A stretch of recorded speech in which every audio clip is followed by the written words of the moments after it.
My name's Wil Braithwaite. I work for NVIDIA and we've been showing demos of real-time fluid dynamics running inside Maya and also IRay, a new version of IRay that's a plug-in for Maya. Originally we were just for 3D Studio Max, but now we have something for Maya. And IRay does progressive refinement of real-time ray tracing. So photoreal scenes using physically based shaders, unbiased ray tracing models, all done in real time, so you can interact with the scenes. Well, IRay for Maya and the IRay product line is at the moment really designed for product designing. It's really designed for still shots of incredibly photorealistic things like camera design or maybe car design, things like that. But we've been adding features to it to enable it to be used in animated shots. We can create the acceleration structures needed to make it fast for GPUs and real-time ray tracing incredibly quickly. So we could have deforming models, animated models. We even support motion blur and things like that. So it's becoming more and more feasible to use GPU accelerated ray tracers for actual visual effects production shots. We're not there yet for full CGI work. We're not there yet. We can't do fur filaments, we don't do fluid dynamic volumetric effects like smoke and fire, but feasibly we will get there at some point. At the moment it's a smaller subset of visual effects, but we can achieve a certain amount of the domain. And also we've been limited in the past by the size of memory, right? But our latest graphics cards, the K6000, has got 12 gigabytes of frame buffer.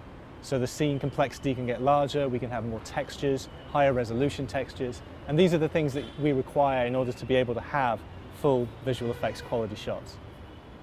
So not so much for games, but it's all about realism. But I think that's an interesting point, because this technology, ray tracing technology, will theoretically, and I think it's becoming quite clear, become the graphics engine for video games in the future. So although at the moment everything's a little bit of a cheat, it's all polygons, it's all deferred rendering and stuff like that, gamers want realism, right? Gamers want to see the things that they see in the movies, but they want to see that interactively in a video game. And we can see ray tracing get faster and faster and faster, and ray tracing is obviously the best way to create realism, which we can see from the amazing graphics it produces. So I think it won't take too long before we start using the same technology in game engines like Unreal and Unigine and Unity Engine and things like that. Hardware is playing an enormous role in pushing this forward. I think the games industry is hungry for this interactivity, and the only thing that can supply that interactivity is GPU technology at the moment. It has all the cores to sort of do the incredibly parallel tasks of rasterizing geometry and firing millions of rays through a scene to accumulate the lighting information. It's only really GPUs that can do this at an interactive rate.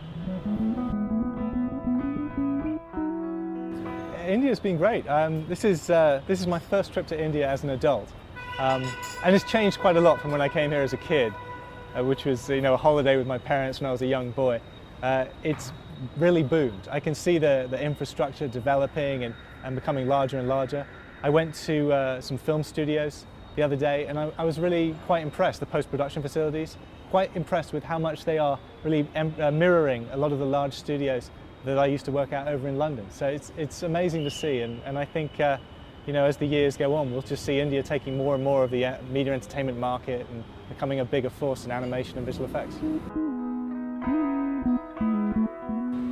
It's difficult for me to say about that, because I see them working at the workstations, and it looks very, very similar. It looks very comparable.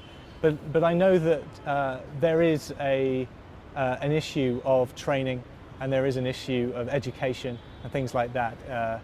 In the culture, it seems the passion that people have for animation and visual effects doesn't start until a little bit later.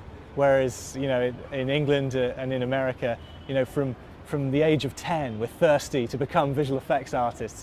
And that kind of passion is required if you're going to work in dark rooms and 7 days a week to try and get those shots done on the movie. We kind of need that passion. So I think it's growing. It's growing, and I can see the animation schools developing and creating that talent. But it needs to also become a cultural shift.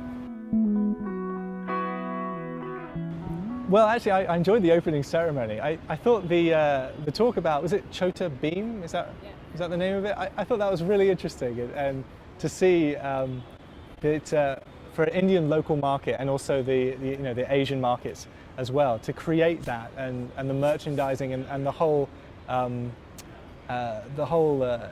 what's the word? The brand that he created. I was very impressed that happened, and I hope more of that is going to happen. Like, Doraemon in Asia, such a big hit, and Hello Kitty and things like that. I think creating brands is very important, and they have this responsibility when you do that to educate children and get them excited about the right things to get them excited about. And I just really enjoyed that talk.